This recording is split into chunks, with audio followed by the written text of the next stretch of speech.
दोस्तों, ऐसा बिरले ही किसी देश में देखा जाता होगा कि किसी देश की सरकार को चुनने की प्रक्रिया पर सवाल उठे और उस सवाल को दरकिनार कर दिया जाए बड़ी ही आसानी से चुटकी बजाते हुए। किसी देश में होता हो या ना होता हो, हमारे देश में तो लगातार हो रहा है और इसीलिए सवाल उठते हैं कि ये जो हो रहा है इस पर पूर्ण विराम कब लगेगा, इस पर अंकुश कब लगेगा, ये सब बंद कब होगा। इसको वोटिंग के नाम पर फर्जीवाड़ा ना कहा जाए तो क्या कहा जाए। अगर मान लीजिए ईवीएम, जिसको लेकर हमारे देश का चुनाव आयोग सभी तर्कों को खारिज कर देता है, अगर ईवीएम इतनी ही विश्वसनीय होती तो जिन देशों ने वो ईवीएम का प्रोसेस शुरू किया वो सारे देश अब बैलेट पेपर से चुनाव क्यों करवा रहे हैं, वो सारे देश ईवीएम से चुनाव क्यों नहीं करवाना चाहते। ये बड़ा सवाल है दोस्तों जो उठना चाहिए, लेकिन हमारे देश का चुनाव आयोग इन तमाम सवालों को खारिज करते हुए मुंह पर चुप्पी साधे बैठा है, मुंह पर उंगली ताने बैठा है।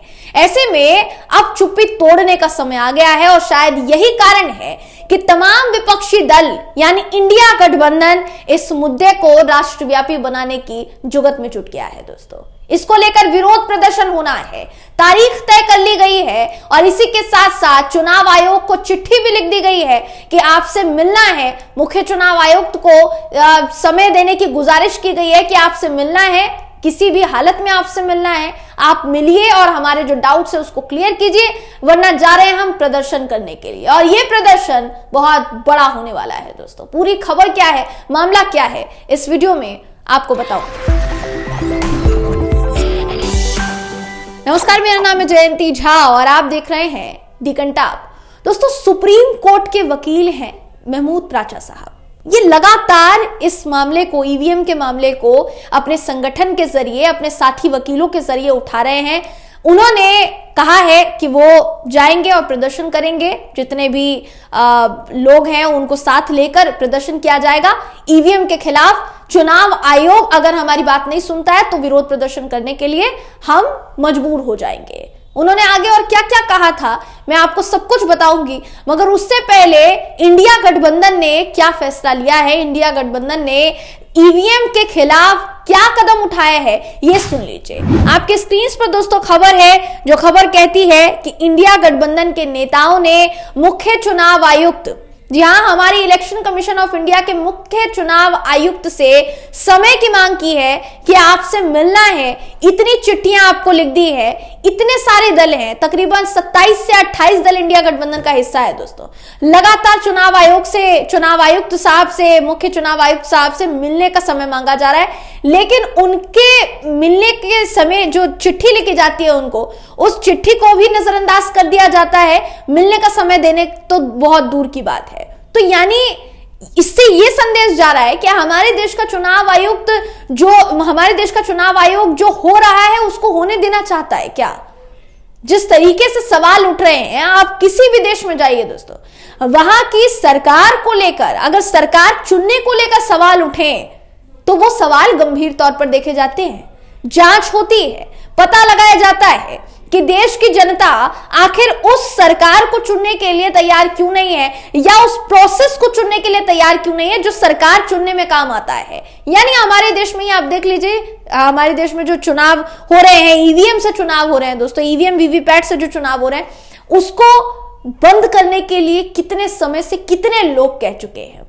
और ऐसा नहीं है कि अलग अलग राज्यों में कांग्रेस चुनाव जीत रही है, या अलग अलग राज्यों में अखिलेश यादव, या अलग अलग राज्यों में बाकी के जो स्थानीय पार्टियां हैं वो चुनाव जीत रही हैं, तो वो सवाल नहीं उठा रही हैं, वो भी सवाल उठा रही हैं। और उनका भी कहना है कि आप बैलेट पेपर से चुनाव करवा कर तो देखिए, एक बार चुनाव करवा कर देखिए बैलेट पेपर से, आपको समझ में आ जाएगा कि हमारे देश की सत्ताधीन पार्टी भारतीय जनता पार्टी वाकई में अपनी मेहनत, अपने बल पर, अपने दम पर चुनाव जीतती है, या फिर वो चुनाव तिकड़मबाजी का होता है। ये सवाल लगातार उठ रहे हैं, मगर जैसा मैंने कहा, चुनाव आयोग उन सवालों को खारिज करने में माहिर हो चुका है। दोस्तों, इस खबर का कहना है कि इंडिया गठबंधन की ओर से कांग्रेस नेता जयराम रमेश ने मुख्य चुनाव आयुक्त से मिलने का समय मांगा है। इंडिया के नेता इस मुद्दे पर चुनाव आयोग से बात करना चाहते हैं। ईवीएम से वोट देने के बावजूद लोग संतुष्ट नहीं हैं और वो अक्सर राजनीतिक दलों से इसकी शिकायत कर रहे हैं।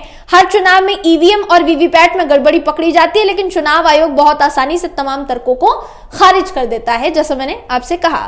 तो अब इसको लेकर कांग्रेस के साथ साथ बाकी के जो इंडिया गठबंधन के बाकी के अन्य सदस्य दल हैं वो जाने वाले हैं और मुख्य चुनाव आयुक्त से उन्होंने मिलने का समय मांगा है। ये देखने वाली बात होगी कि वो उनसे मिलते हैं या फिर नहीं, लेकिन मैंने जैसे कहा दोस्तों, इंडिया गठबंधन पूरी कोशिश कर रहा है कि चुनाव आयोग पर दबाव डाला जाए कि भाई ईवीएम की जो प्रोसेस है इसको बंद किया जाए, क्योंकि मान लीजिए अभी 5 राज्यों में चुनाव हो गए, 5 राज्यों में से चुनाव जो हुए दोस्तों, उनमें से उन राज्यों में बीजेपी जीती जहां पर बीजेपी के जीतने की संभावना ना के बराबर थी।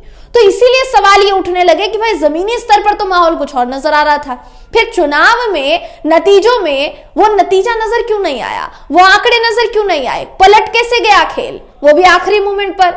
और ऊपर से कई सबूत भी दिए गए उसके लिए कि जगह जगह ईवीएम मशीनें जला दी जा रही हैं, कहीं पर एक वोट भी नहीं पड़ा है, गांव में 50 वोट भी नहीं पड़े हैं, जहां पर पूरा गांव जो है वो एक पार्टी का गढ़ माना जाता था, उस गांव में कांग्रेस के प्रत्याशी या फलाना प्रत्याशी को 50 वोट भी नहीं पड़े।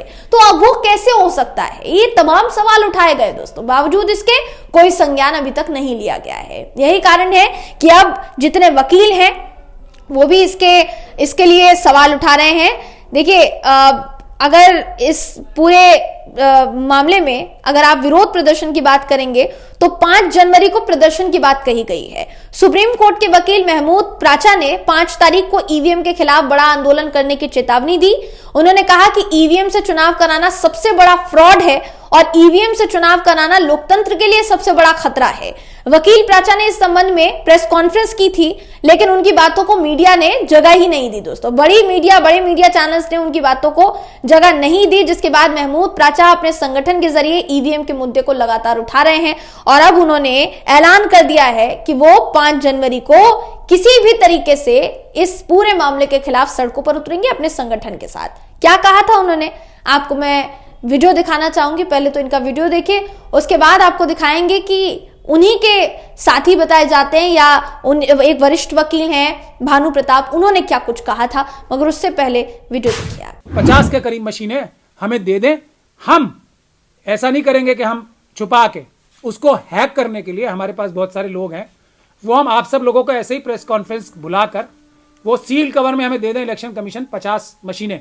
हम देश के अलग अलग राज्यों में जाके हर मशीन को 50 में से 50 मशीनों को, जो उनकी सबसे सुरक्षित मशीन है, हैक करके आप लोगों को जैसे ईमानदार पत्रकारों को बुला के आपके सामने हैक करके आपके सामने उसकी मैनिपुलेशन, उसकी फ्रॉड, उसका फर्जीवाड़ा आपके सामने डिमॉन्स्ट्रेट करेंगे। ऐसी हमें उम्मीद है कि इलेक्शन कमीशन हमें इत्मीनान से 50 ये इलेक्शन जो ईवीएम्स हैं, वोटिंग मशीन हमारे हवाले कर देगा। फिर हम हर एक राज्य की राजधानी में जाके उसका आप लोगों को बुला के सामने के सामने, सबके सामने, छुप के नहीं कोई काम होगा, उसको हैक करके भी दिखाएंगे और उसमें क्या क्या कमियां हैं वो भी डिमॉन्स्ट्रेट करेंगे।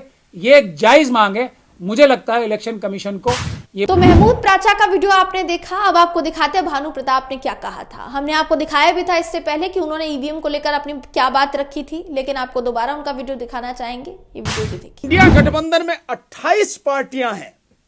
अभी 19 दिसंबर को उनकी इंडिया गठबंधन की मीटिंग हुई और उसमें 28 पार्टियों ने मिलकर बाकायदा एक लेटर लिखा इलेक्शन कमीशन को और यह रिक्वेस्ट की कि जो चुनाव हो रहा है ईवीएम के माध्यम से, उसमें वीवीपैट मशीन में जो पर्ची दिखती है और उसी में रह जाती है, इलेक्शन कमीशन इतना करे कि वो पर्ची जो हकीकत में वोट है, वो पर्ची उस वोटर को मिल जाए और उस वोट को वो एक स्वतंत्र डिब्बे में डाल दे और उसकी गिनती हो।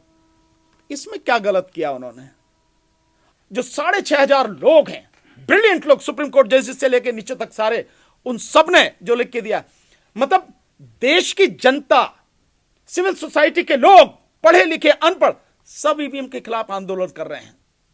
हम लगातार इतने साल से कह रहे थे, किसी को समझ में नहीं आती थी, लेकिन जब 5 राज्यों में चुनाव हुआ और ईवीएम के माध्यम से गड़बड़ी करके जो 3 राज्यों को जीत लिया गया, जिसके विषय में 15,000 कंप्लेंट, मध्य प्रदेश के विषय में ही 15,000 कंप्लेंट 17 दिसंबर को, जिस दिन 17 नवंबर को जब चुनाव हुआ था, उसके बाद 3 तारीख को ही सीजीआई साहब के सामने कंप्लेंट कर दी गई। जो नरेंद्र मिश्रा जी हैं उनके माध्यम से, और पिटीशन पड़ी हुई है, कुछ सुनवाई होगी, बाकी होनी, मतलब इतना सारा सब कुछ हो रहा है। तो जैसा आपने वीडियो में देखा, वो साफ तौर पर कह रहे हैं कि फर्जीवाड़ा हो रहा है, ईवीएम के नाम पर फर्जीवाड़ा हो रहा है, फ्रॉड है बड़ा। अगर एक बार बैलेट पेपर से चुनाव करा दिए जाए तो बीजेपी किसी राज्य में जीतने नहीं वाली है।